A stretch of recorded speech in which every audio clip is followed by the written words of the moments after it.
Le Rex du mois vous est présenté par Foncia.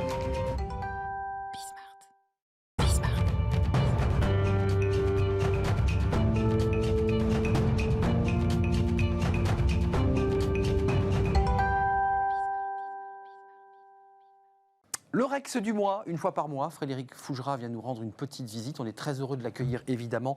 Frédéric, directeur de la communication et de la RSE dans le groupe Foncia.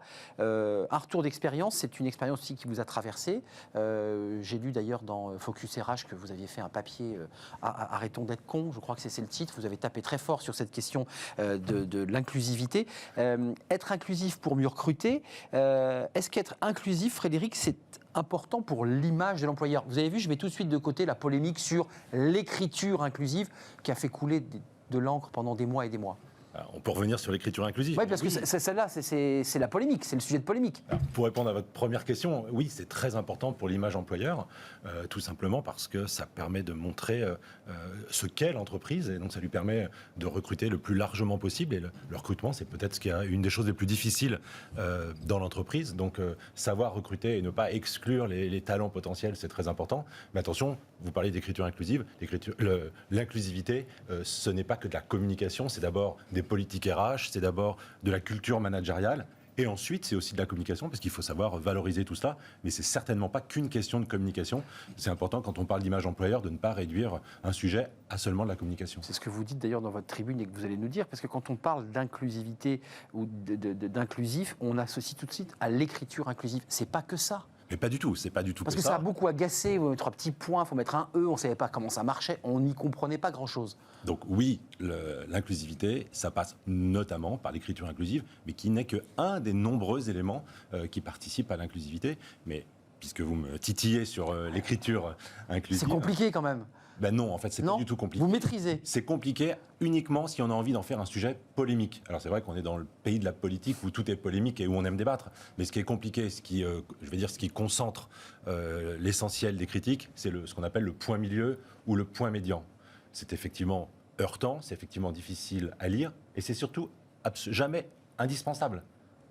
Oui, c'est jamais nécessaire. C'est ça, oui, on peut parfaitement se passer du point milieu ou du point médian. On est d'accord. D'ailleurs, ce n'est même pas si inclusif que ça, puisque c'est indéchiffrable par les lecteurs d'écran. Donc finalement, en cherchant à lutter contre une discrimination, on en crée une nouvelle pour les personnes qui sont malvoyantes. Ouais. Donc la bonne écriture inclusive, c'est une écriture qui est simplement courtoise, qui respecte les gens et qui surtout est invisible et transparente. Ouais. Au lieu de s'adresser, je ne vais pas m'adresser à mes collaborateurs pointrice. Je vais m'adresser à mes collaborateurs, à mes collaboratrices. Donc ça, on est inclusif quand on fait ça. D'accord. Je vais utiliser c'est du bon sens, quoi.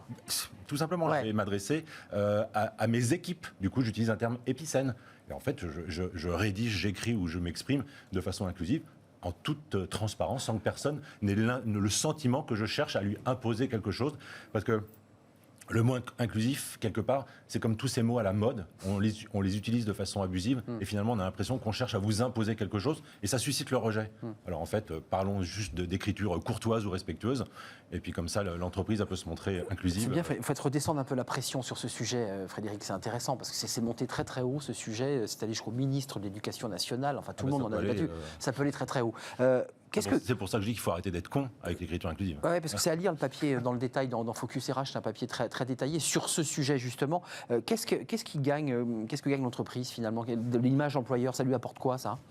Ça lui montre que ça montre du point de vue de l'extérieur et donc à tous les talents qu'elle veut recruter que tout le monde est le bienvenu et que donc quelque part ça montre ses politiques RH, j'en parlais tout à l'heure, sa culture managériale. On n'est pas une entreprise excluante, on va à la rencontre de la diversité, on respecte les gens quels qu'ils soient jeunes, qu'ils soient vieux, qu'ils soient hommes, qu'ils soient femmes.